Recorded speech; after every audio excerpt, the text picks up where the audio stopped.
I listened to your talk on YouTube. I think you are talking Ayurveda in a different language. I've read only one Veda, sir, that is this one. Inner exploration is very important. That is the place where Ayurveda is born.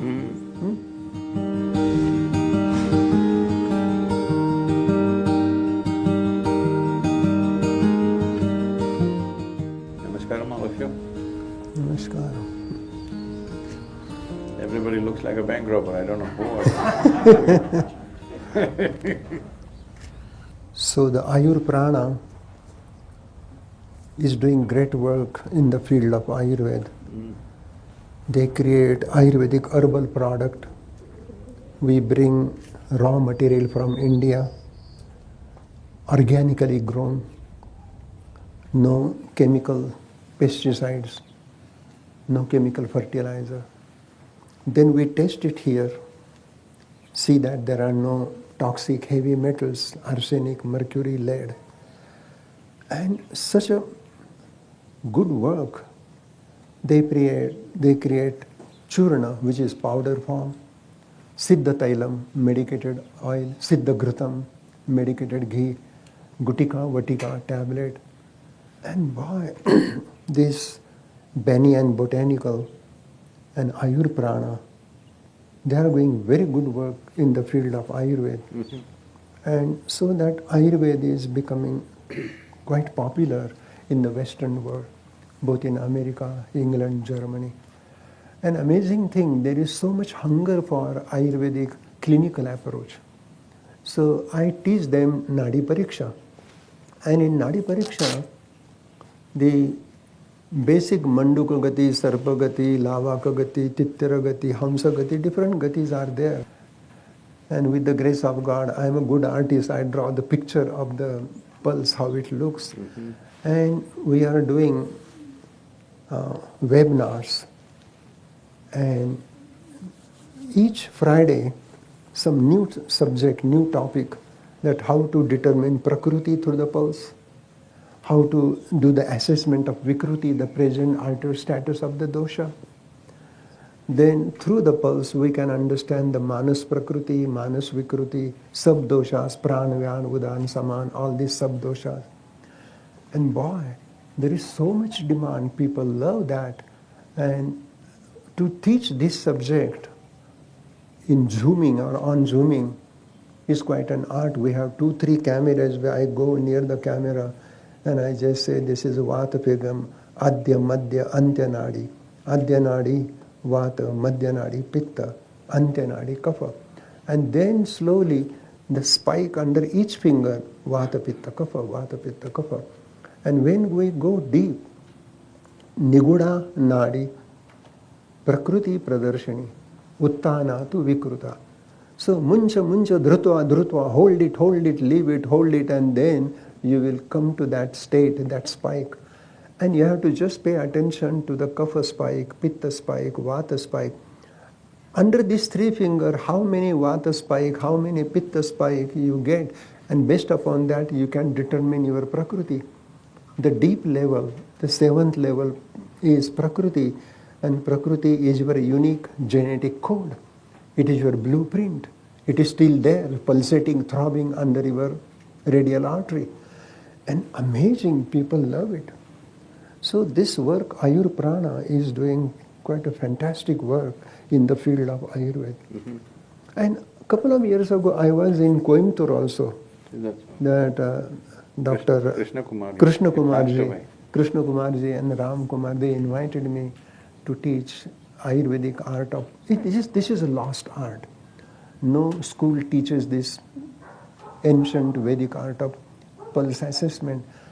And Krishna Kumarji, he loved it. He's such a holy person. And they have a big school there in Vaidyak Raman, and they do Panchakarma there. And there were about 200 Ayurvedic doctors. They come there to receive this art of reading the pulse. It is art, but it is a science. And in Ayurveda, science and art can go together. It is just that everything is put through the same microscope today. Correct. So, if you say, I love somebody, they will check your blood and prove to you that you don't. Correct. So, all the subtler aspects of life, well,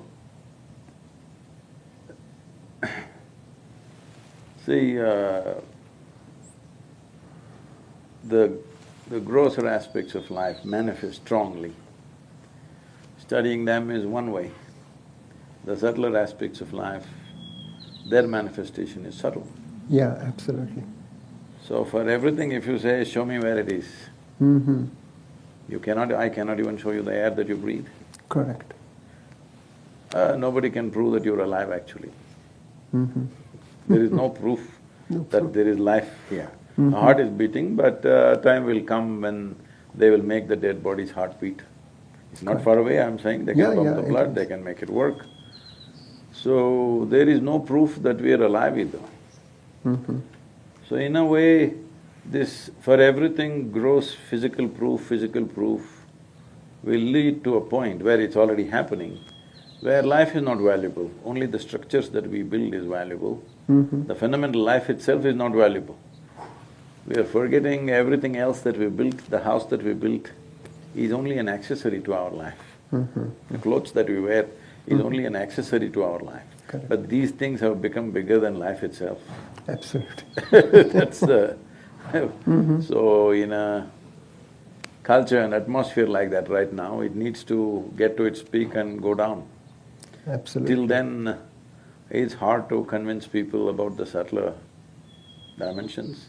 Beginning to happen, but still it's not mainstream. That's beautiful. This is so with Ayurveda, this is so with almost every aspect. Every aspect, right. And also, there is a… like we've been running a small manufacturing unit on an experimental level and also producing something to keep it going. So our work has been last 25 years to bring batch integrity to Ayurvedic medicine. It's simply not possible because the leaf that's plucked in the morning and in the afternoon it's different, seasons are different. We found the batch variations, the efficacy variations are up to 80%. Yeah. And if you take any of the top manufacturers, even there it is so. But today people are asking for batch integrity, like a chemical process, where every batch can be the same in a pharmaceutical. In Ayurveda and Siddha, it depends on the season, it depends on the rainfall, it depends on the sunlight, it depends whether you did the grinding in the morning or evening. Yeah. You can't do it whichever way you like. So, we are doing something very small, very, very small, but super effective. But when we try to expand it, it loses its thing. So we kept it very, very small. Now there is work going on to build a 1200-bed integrated hospital, which has both allopathy and this, because otherwise I find… see, today a whole lot of things are because of proximity of living populations in cities. Most people, as they're suffering chronic ailments, along with that they have parallel infectious issues. If they are not dealt with, Ayurveda can deal with chronic aspects, something that happens within the body. But where an external invasion has happened, you need some chemical warfare. Correct, of course. So trying to bring this thing, we calling this as integrated health solutions, where Siddha, Ayurveda, allopathy, Unani and naturopathy and yoga all mixed together according to each person mixing it in the right context. It works well, but at the same time, today we expect everything to become like a concrete science. This is it, this is it. It doesn't work like that. You have to observe, you have to… you cannot get… right now we are working towards that we can get treated on the Zoom or we can get treated by a phone. Correct. All diagnosis will be done by your phone after some time, that's where we're going. That will not be possible because this needs a certain level of observation. Each person responds to these things differently. Above all, it takes involvement. Whether health or well-being or spirituality needs involvement. Right now, we are trying to do everything without involvement. Correct. Simply, just like that. Everything systemic, no involvement. Well, all the subtler, more tender aspects of life, beautiful aspects of life will disappear if there is no involvement. Yeah. Everything is systemic. Absolutely, yeah. That's why this is moving towards integral approach, integrative approach. And even in Arizona, there is a integrated medical schools, and they are doing research. So what you say is very true, because every science has limitation. Allopathy is very good for acute emergency, but once that emergency is over, then Ayurveda can help to take care of chronic ailment like rheumatoid arthritis or gout or even ascites. In all these disorders, Ayurveda has a good approach.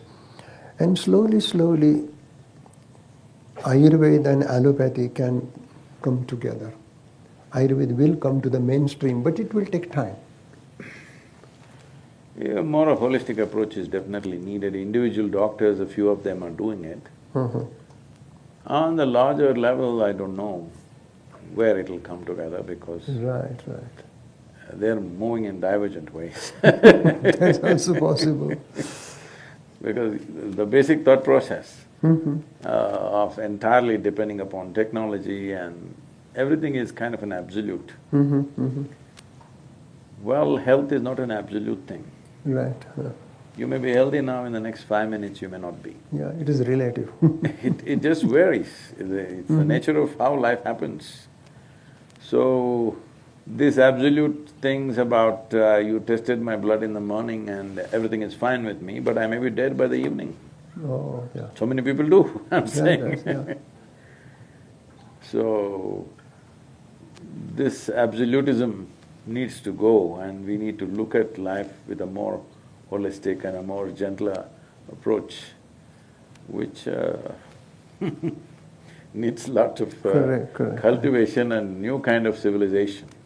When I say a new kind of civilization, right now our idea of civilization is that we dominate everybody and we are civilized.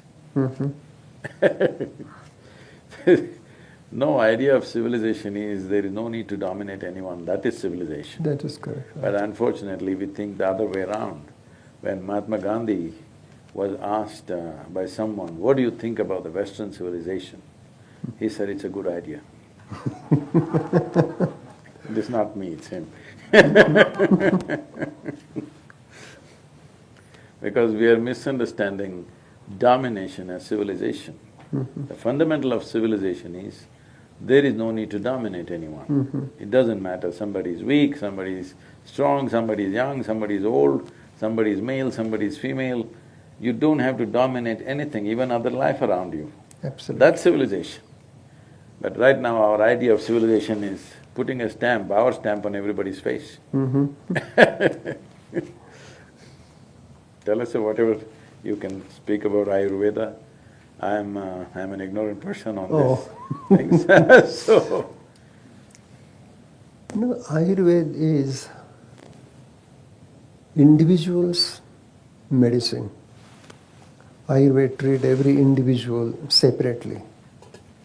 In modern medicine, they do statistical observation, what is common in 100 people. Based upon that normality, they try to judge the individual. But Ayurveda has a unique approach in the sense, pinde pinde matir bhinnaha or pinde pinde prakrutiri bhinnaha. So Ayurvedic approach is more prakriti vikruti paradigm. Perhaps one person will handle aspirin because he is kapha, but pitta person will be very super sensitive to the aspirin, it can create severe reaction. So Ayurveda says that to understand the individual and then treat accordingly based upon his prakriti, vikruti, environment, lifestyle. All these have great significant value. And I listened to your talk on YouTube. I think you are talking Ayurveda in a different language. So if you say, I don't know Ayurveda, that is your greatness, but you are talking great principles of life, which is coming from ancient Vedic wisdom, Rig Veda and Atharva Veda. So Ayurveda is a way of life, living in harmony. I've read only one Veda, sir, that is this one. That's correct. I didn't read anything else. Other four I didn't read because I'm too illiterate for those. That is Atma Veda. Atma Veda is the mother of all Veda. So I don't have the burden of four Vedas sitting on my head. Correct. I respect them, but I just read this and it's kept me busy. No, actually, Veda is born in the heart of Rishi, you know. They observed it, they saw it, and they wrote it. No, that is the thing right now in the world. Yeah, right. If you say, if this happens to me all the time, if I say anything, they ask, where is it written? Right. Then I say, you write it, man. Because if you have so much value for written word, you write it. So this whole thing of the so-called educated and scholarship is, if something is valuable, it must be written, not realizing it was written by some human being out of his realization or observation or whatever he saw right there. So it's not that we don't have respect for the written word, but we must understand that unless in every generation we produce human beings who are beyond the written word, who know from where the written word comes, from what basis, then written word will become very dogmatic and become like a dogmatic religion. People will start enforcing it in a few generations forcefully. Then they will say, you are pitta, so you must be beheaded. I'm saying I'm saying it'll happen. Yeah. For all kinds of things, people have been beheaded, isn't it? For all sorts of things. All sorts of. So it's very important that every generation we create people who understand the basis of the written word, not just the written word. Correct, right. Students will understand the written word, but there must be somebody who understands the basis of from where the written word comes, from what basis. So I think Ayurveda needs to do work on that aspect. Correct. From Vaidyas who are invested in it completely, their life was invested in it. Today they're going to college for 4.5 years and becoming Ayurvedic doctors, which I feel is not going to work for this kind of science. Correct, correct. This is not that kind of science, this needs self-observation beyond anything. How your own system works. If I don't know how mine works, how do I know how yours work? I'm saying right now, this is our medical sciences, unfortunately. How many doctors are healthy? It's a big question mark. Correct, right. So, it's very, very important that there has to be a certain, at least a small percentage of people in every generation who know the basis of the written word.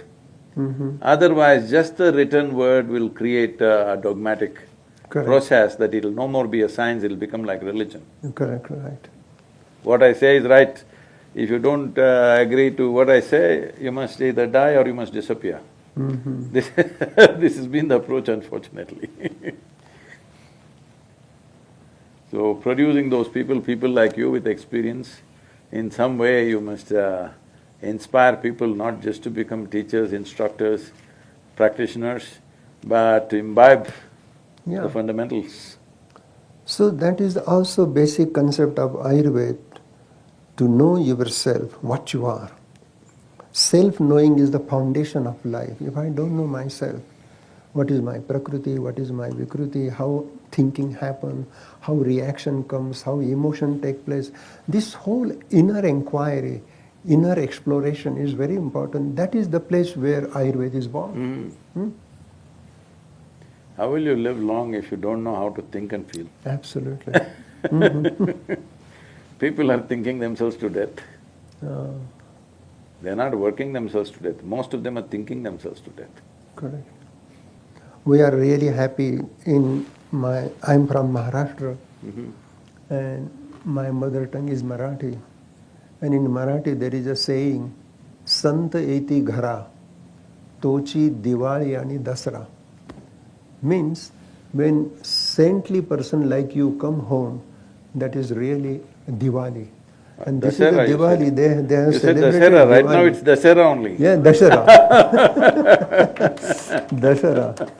Because this Diwali and Dashara, the 10 doors of perception, Pancha Jnanendriya, Pancha Karmendriya, and all these sensory perception, motor action, if we bring harmony in that, it is really that Dashara.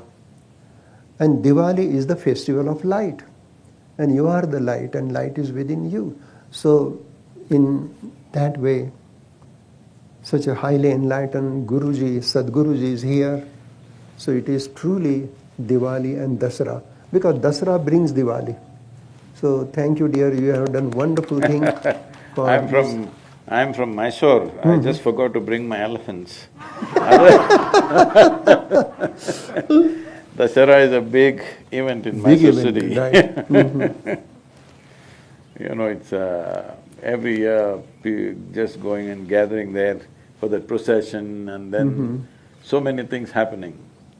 I must tell you, right from my childhood I've been to many Dasara processions. Always my parents took us when we were very young, later on we went.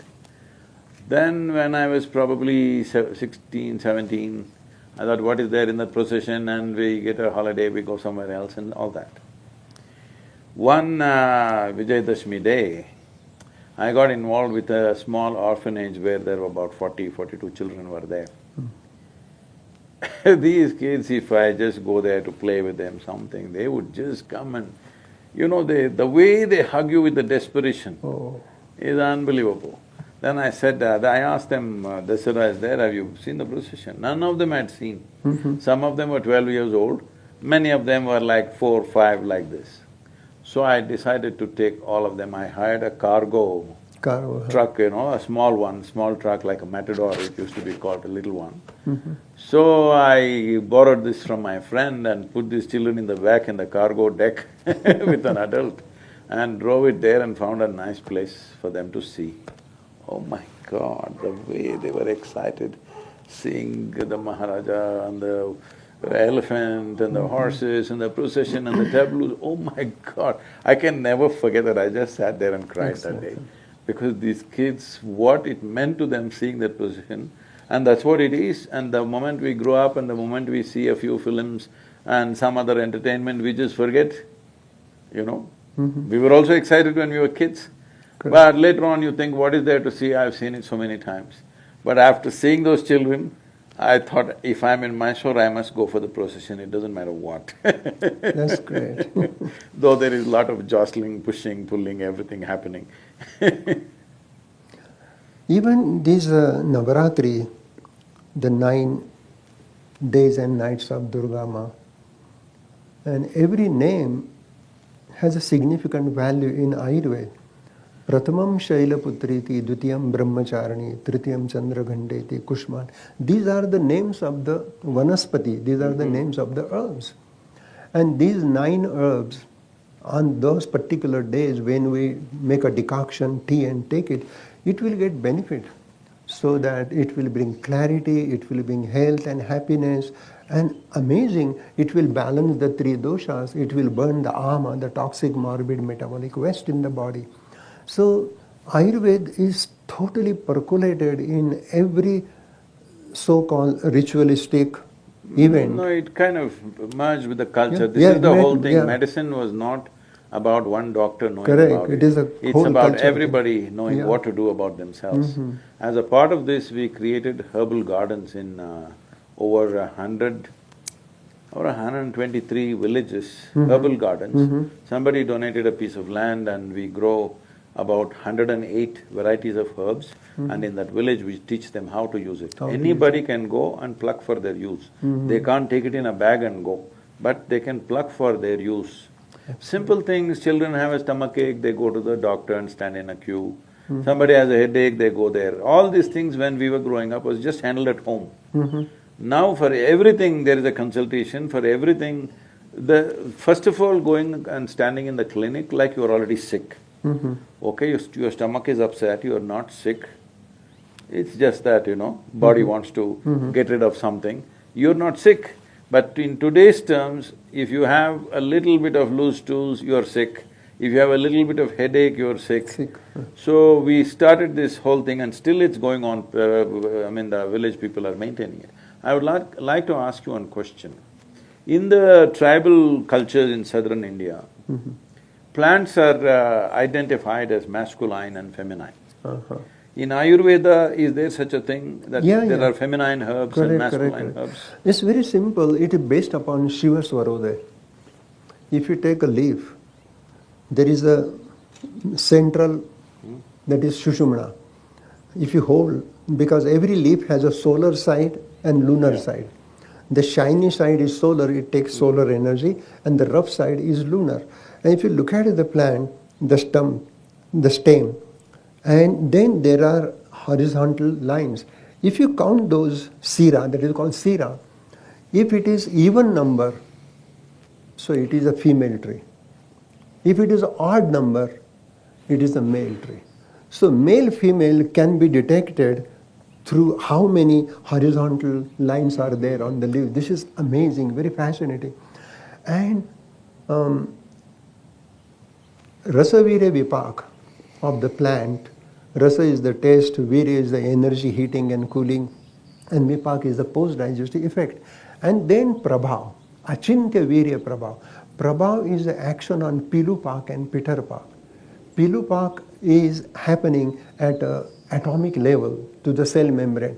And Pittarpak, Pitar means parents, which is the genetic factor. So the herb goes up to the genetic factor onto the RNA, DNA level. So this is very interesting that male plant and female plant we can detect just by looking at this.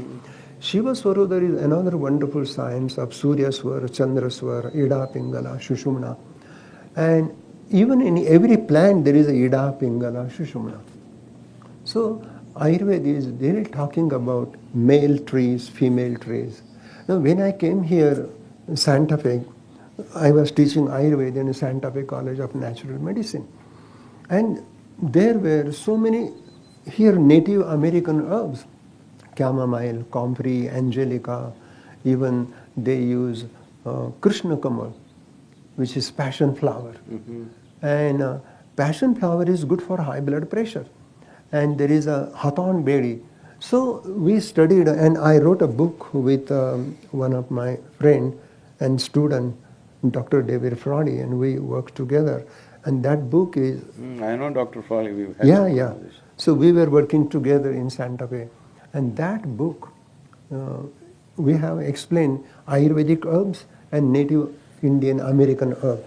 And they have incredible healing power. But we study them through Ayurvedic basic principles of Rasa, Virya, Vipak and Prabha. And that book is very popular now here. So, male and female energy, Shiva Shakti, Purush Prakriti, Yin Yang, Ida Pingala, it is there in the plant. So how evolved is this herbal treatments among the Navajo people, for example?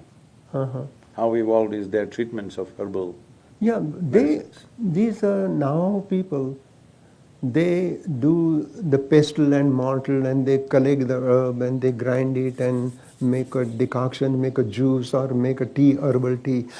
But they have very spiritual ceremony. And they make a fire ceremony and they bring the herb and they use the herb. So their approach is very spiritual. And along the same line, there is a great spirituality in Ayurveda also. No, because they are calling their whatever, I don't know, religious or spiritual leaders as medicine men. Yeah, medicine so man. I'm trying to understand How far is the medicine going? Yeah, medicine man, they are doing that work. And in a group healing they are doing also in a tent, they call TB, and they make a fire ceremony. And the medicine man comes, there is a pipe ceremony, they smoke some herbs and they get intoxicated. It is like peyote, something like that. And it is so spiritual, but then it becomes very square because they don't have the logic how it works. And Ayurveda has a logic, plus Ayurveda has Sattvam, Atma, Sharirancha, both. No, Ayurveda is from a tropical nation, Yeah, tropical land where there are hundreds of herbs. herbs are Here there. it's a very meager Limited. what's Huh? available. Yeah, yeah. So that's why I know they have that spiritual side, hallucinogenic side, all that. But in terms of actual medicine, how many herbs are there? Is it reasonably substantial? And you are right, because in India we have 3,000, more than that. Here maybe a couple of hundred herbs. The herbs here are limited, but we have plenty of herbs. Even Triphala is such a great herb, it cannot grow here. Some herbs there. Triphala is becoming worldwide wonderful herb, and it is the best for balancing Vata, Haritaki controls Vata, Amalaki, Pitta, Bibidaki, Kapha. So this Triphala itself is a rasayan, and Triphala itself is an antioxidant enzyme. It removes free radical and it gives longevity of life. So it is rasayanam. So there are that much rasayana herbs may not be here. No, they're definitely not there. No. Except in a tropical nation. In a tropical nation, right. It is not available. Even among tropical climates, probably nowhere else there are as many herbs as there are in India, because Correct. We have for plenty whatever of herbs. reason, I mean, I have not found a logical or a scientific reason for this, but handful of soil in southern India has over 10,000 species Wow. of microbes and other things in a handful of soil. Amazing. Nowhere else on the planet it is like that. Why it is like that, what made it that way, I don't think anybody has made a study as to why it is so, but the fact is it is so. It is so, right. So, that much microorganism naturally produces that much variety of life.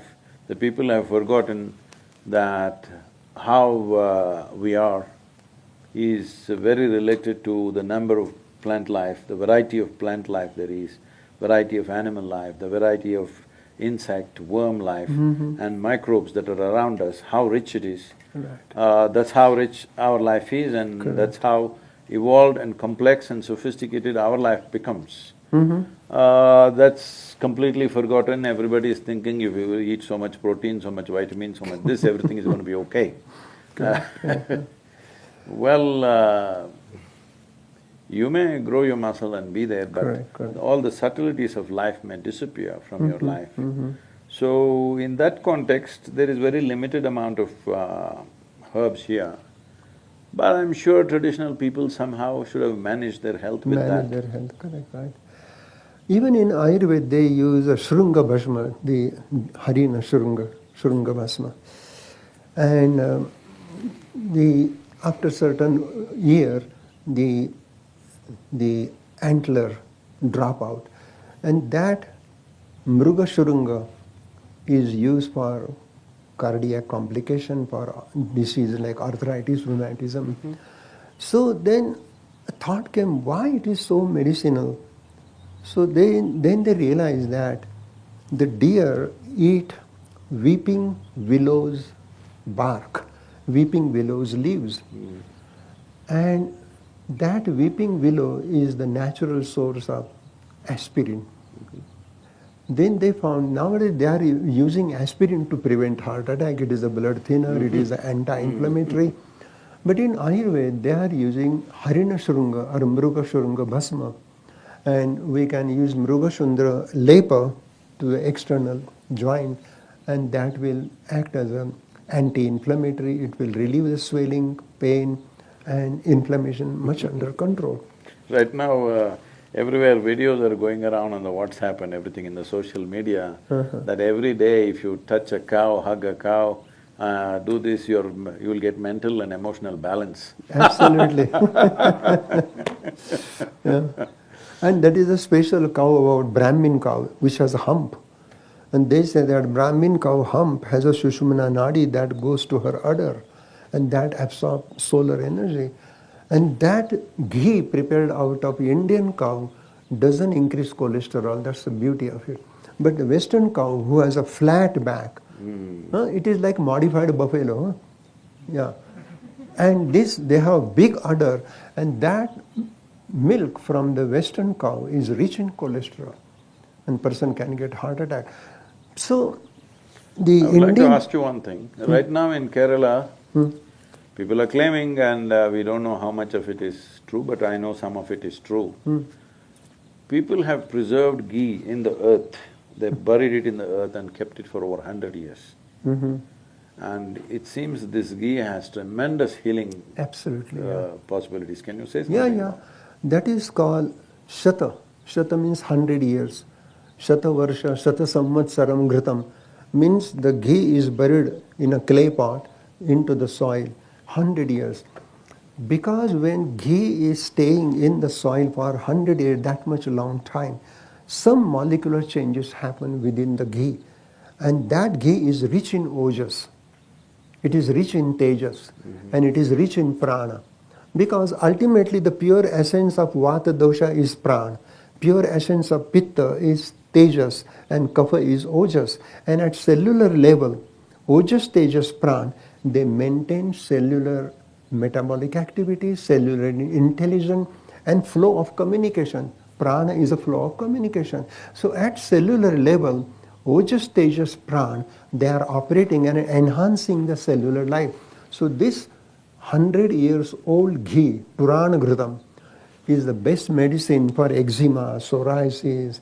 Even if you take internally, it can heal peptic ulcer, ulcerative colitis, IBS, irritable bowel syndrome, many disorders, even autoimmune diseases. This Purana Ghritam is Sreshtam, Ojas Karamparam. So this promotes Ojas. Is there any parallel in the medical sciences for Tejas and Ojas? Prana, they're beginning to recognize kind of. Correct. Very good question. Prana is your neuroelectrical impulse, your neuroelectricity. But Tejas is nothing but certain kind of amino acid. They work at the level of cell membrane, at the level of RNA, DNA.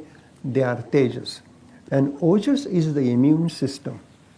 So, Ojas, Tejas, Prana, these are three important factors. They maintain the life of a single cell.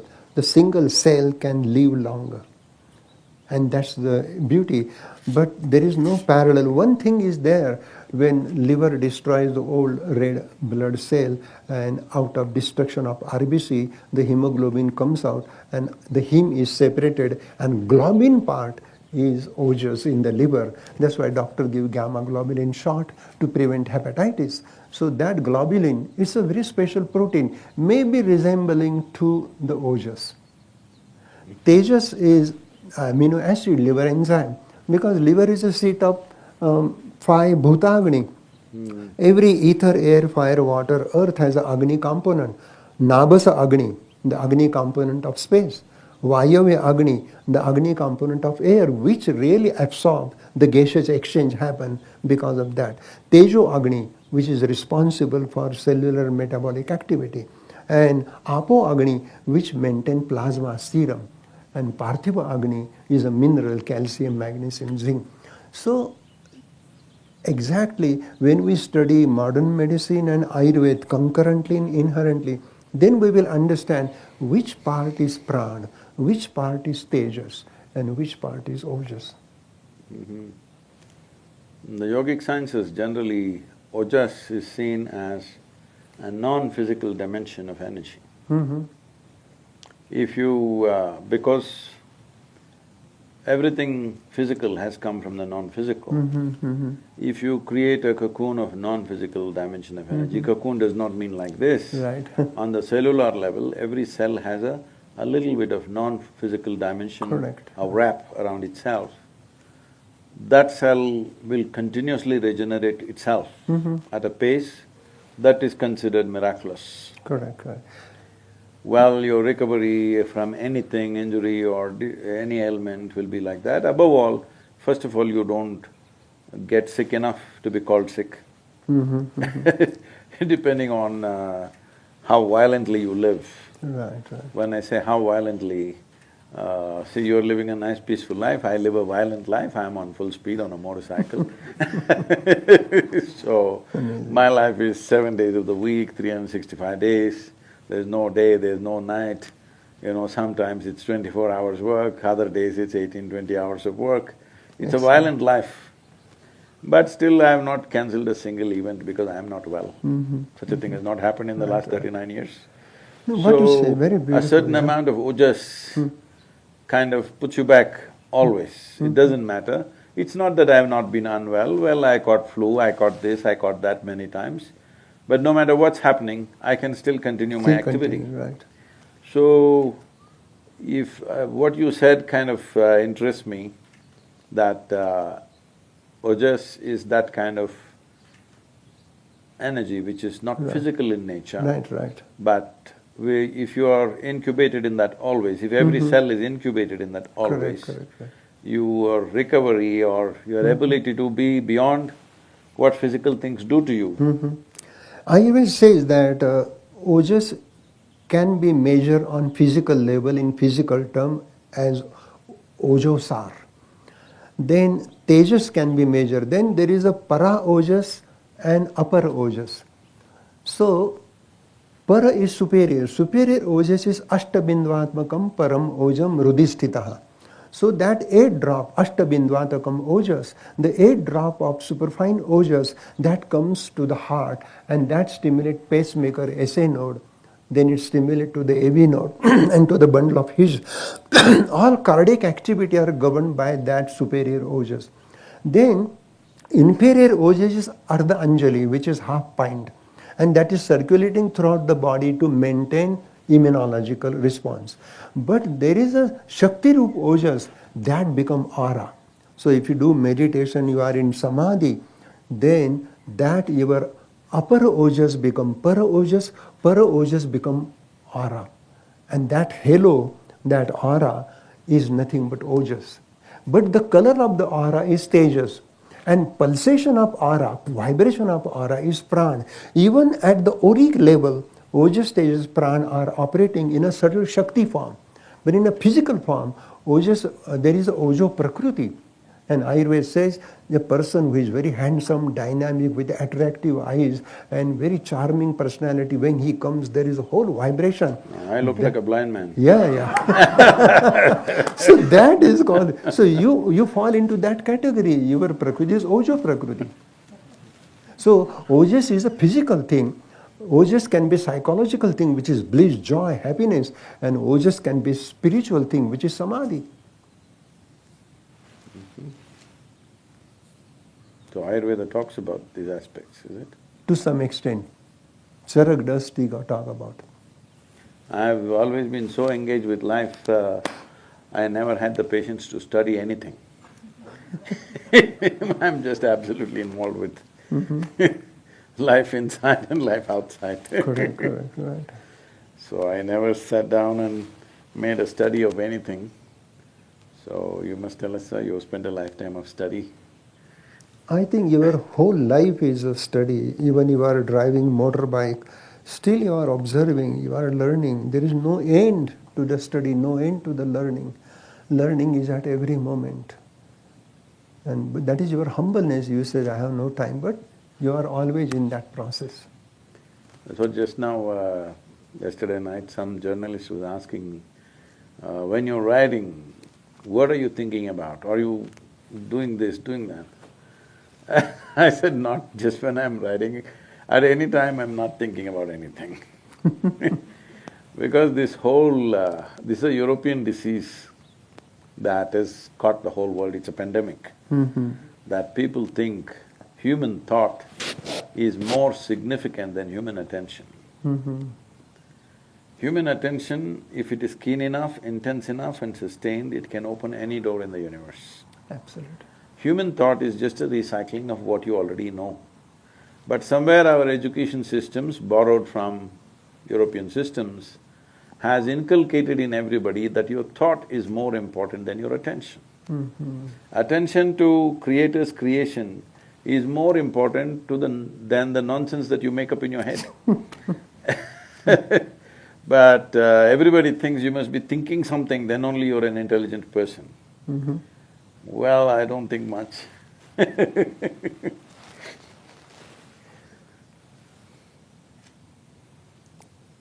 Great. That's why my face didn't become long.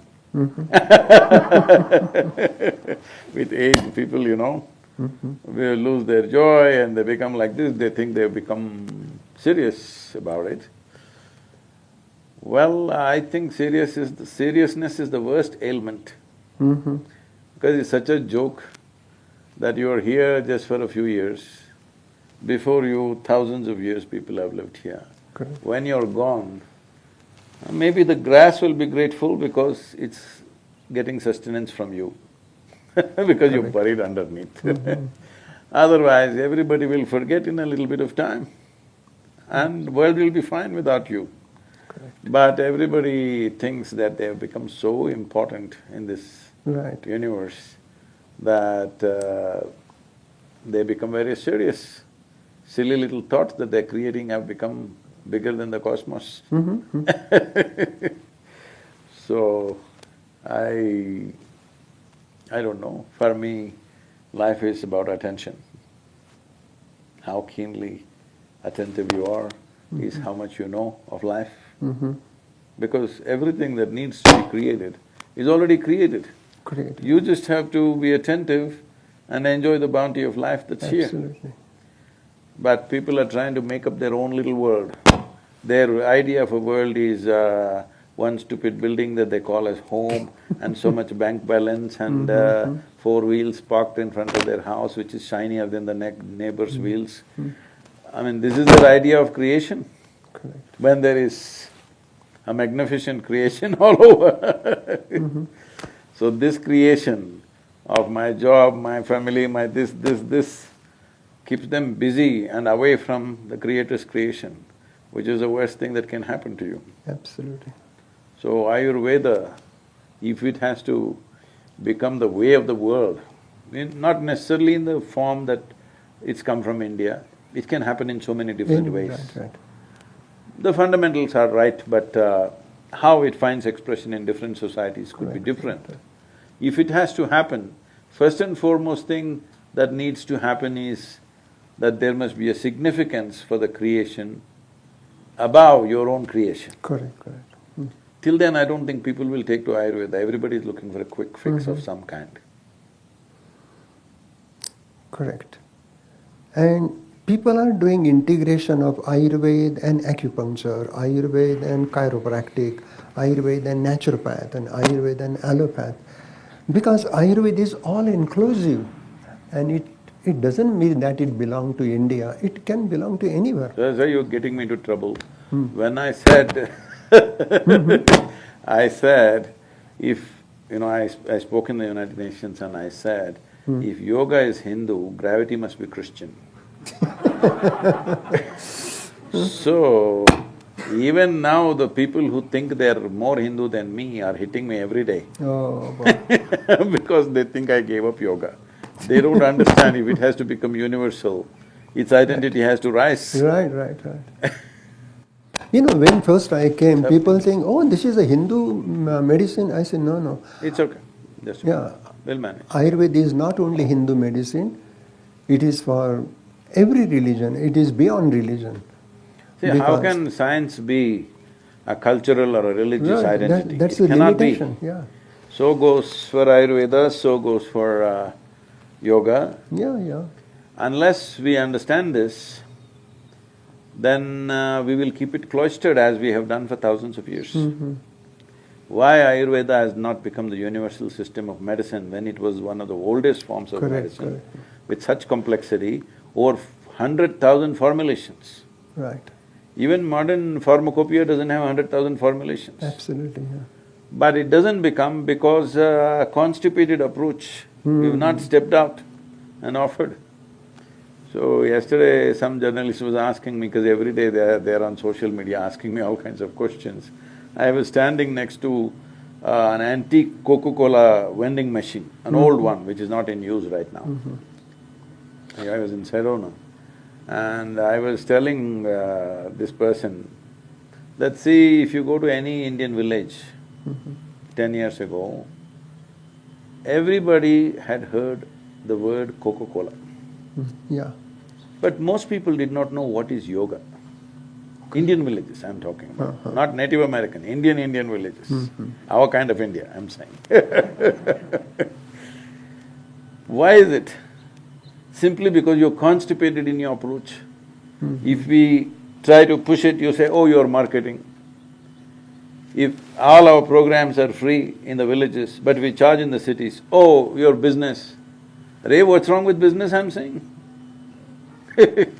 Business means somebody needs something and you decide to provide that to them. And if there is no transaction, you can't keep it going. How long will you keep it going? Correct, right. It is not about personal profit, it is about making sure the activity is sustainable, isn't it? If I did this first 2.5 years when I thought, after one big experience happened, I wanted to share this. First 2.5 years, I had done business for about 5.5 years by then. First 2.5 years, I spent all my savings and did programs and programs, free programs. Then I ran out of money, then I went through a struggle, what to do, should I collect money, not collect money, because always there's a tradition that, spiritual process, you should not collect money. Then I saw when the fools come to a program without money, they're behaving like they've gone to a cheap cinema. Halfway through they want to get up, go out, smoke and come back. The moment you charge them, they sit there. Then it has a value. Yeah, see, an unfortunate reality. They make a commitment, I will be here for these 10 days or whatever. But their word has no value. The moment they pay even 5,000 rupees, they will sit there. They paid So for whose it. problem is it? Yours or mine? Money is not my problem, it's your problem. So now we are trying to change that. It is the most valuable thing should be well marketed. Correct, right. Whether it is spirituality, yoga, Ayurveda, Siddha, Absolutely, yeah. it must be well marketed, presented in a way that people will appreciate and embrace. Absolutely. Not in some archaic way that nobody wants to do it. Your idea of spirituality is, nobody should do it. All right? Some weird thing you want to say, that only some yogi who is in some cave in Himalayas only does yoga. Nobody else does it, because you presented it that way. Correct. It is very important, it is presented, if it's well presented, you call it marketing. I don't see anything wrong with marketing, it must be marketed. Right. If that's a word you like, we will use that word, yes, let's market it well. Let's sell it well. I never think in my mind of selling anything, but now everybody is saying, oh, this is market, this is business. No, I'm particularly consciously using the word sell. Yes, I will sell yoga. Correct. It's up to you. They're selling Coca-Cola also, carbon dioxide Correct, they're correct, selling. correct. You want to buy that or you want to buy this, make up your mind because your market is in your head. What can I do? The only place that you go to is a marketplace. Do you go to any other place? Hello? The only place people want to go to is a marketplace, isn't it? Marketplace, right. Shopping. Yes. So if that is the only place you go, that is the only place I can also be, unfortunately. But my mind is not market. But I'm okay, whichever way it works in the world, I'm all right with it. Because I live in the times that I live. Absolutely. I don't live at another time and be impractical about it. People… Like one day I am in Chennai, I had to speak in some conference, he's in a hotel, and somebody is driving, and this man is a very civilized driver. He's unfit to be in Chennai, I'm saying. He's driving slowly behind somebody. I said, just stop it. I made him get down, I got into the driver's seat and I did some aggressive driving. Went there because I made this commitment, I will be never late to any event. Then now, after this some terror attacks and things in every hotel in India, there is a security check at the gate. It's a meaningless nonsense most of the time. They're just thinking the terrorist will get scared. There is just one tiny little barrier gate. If I have bombs loaded in my car, I will drive through the damn gate anyway, all right? That guy doesn't have a gun, that guy is not standing with a bazooka to stop me, nothing. He's just standing with one mirror and one whistle. What That's is he all. going to stop a terrorist? Because it's a law, they've all put up two guys there. So one car went and the gate was up and I burst through that because I'm going to be late. They all started whistling. I went and parked there, got out of the car, ran into the hotel. I was there on time, I finished my conference and I came out after an hour. Some journalists were there when I ran in. The way I blasted I entered the portico maybe at 50, 60 kilometers per hour. Then when I came out, this guy is asking, in ancient times, yogis used to walk. You drive your own car, what kind of a yogi are you? Then I said, you idiot, in ancient times everybody was walking, not just yogis. I'm saying you have these kind of things, if I must come walking, I must from Coimbatore to Chennai, if I come walking, I become a yogi. No, I become a walker. Yeah. I mean, these kind of restrictions we put on ourselves and not reaching valuable sciences to the world, and we're losing it. Losing it, yeah. It's Beautiful. time Ayurveda, yoga, all these very precious sciences must reach the maximum number of people. Correct. It's a very good thing that our Prime Minister pushed for it and now International Yoga Day has been declared. It is not going to achieve everything that we want, but at least it's in the consciousness of the world that yoga is legal. Absolutely. In this group, Ayur Prana, Mitesh Bhai, come on, yeah, and Sneha Ben, they have so much dedication, so much love, and they think like you. They think that we should bring Ayurveda to the front so that the whole world will listen to it. So this is quite a work. It's a big teamwork, and as you say, this is an inspiration coming from your heart, and they are already doing this work. Thank you. Give them big hand. It's amazing. It's good. Is New Mexico made marijuana legal? Not yet? I have no idea. Is it? No. No, not yet. So I'm saying marijuana, alcohol became legal, marijuana became legal, cocaine will become legal. Time we make yoga and Ayurveda legal.